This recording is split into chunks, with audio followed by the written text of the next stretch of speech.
This is Mark Bell from supertraining.tv, Super Training Gym, the strongest gym in the West. I have some seminars coming up with myself and Jesse Burdick. Look them up on CrossFit.com to get the whole story of the conjugate system. We basically go over everything. So, to answer this question that we got from YouTube, MMD1016, he asked about butt wink. Butt wink basically refers to, sounds really gross, it basically refers to the pelvic tilt that occurs during a squat.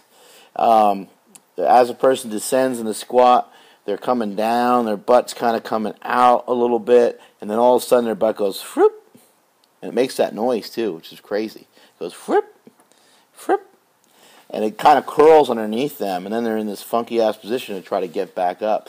Best way to solve it, squat onto a box that is about 3 to 4 inches high for a little while until you build the strength and the control to shut that shit off.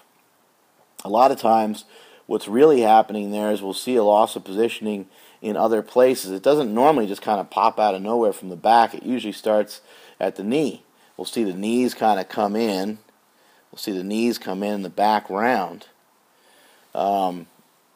So you want to make sure that you're externally rotating those knees outward real hard. You may even want to take a band from Jump Stretch and put it around your legs. You take a mini band, you fold it up in half, and you put it on like a pair of pants, and you get it up about mid-thigh.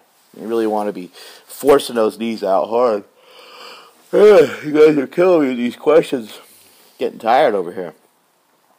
But to solve the butt wink problem, best way to do it, in my opinion, is with some box squatting, and just start out high. It might take you a couple of weeks to get rid of this problem, and a lot of times you don't ever fully get rid of an issue. Sometimes the issue just it will subside for a little while as you're getting stronger, and then it will kind of rear its ugly head again at another point. Another thing you do is some pause squats. Bring your squats down to the bottom, hold them 1, 2, and try to come back up.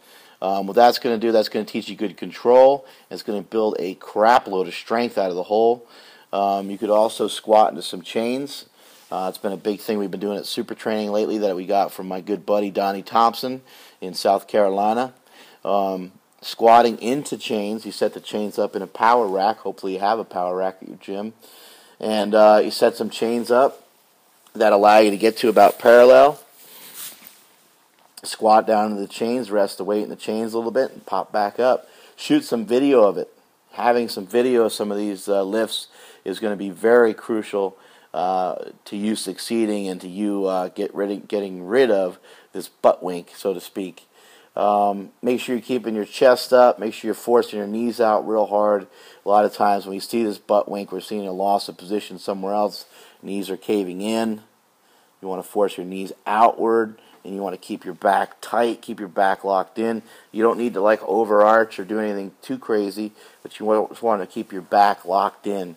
You'll hear a lot of powerlifters talk about arch, arch, arch, arch, arch up, arch up, arch up.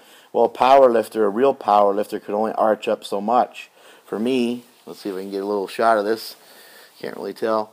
But for me, I mean, this would be rounded, and this would be neutral, and that would be arched.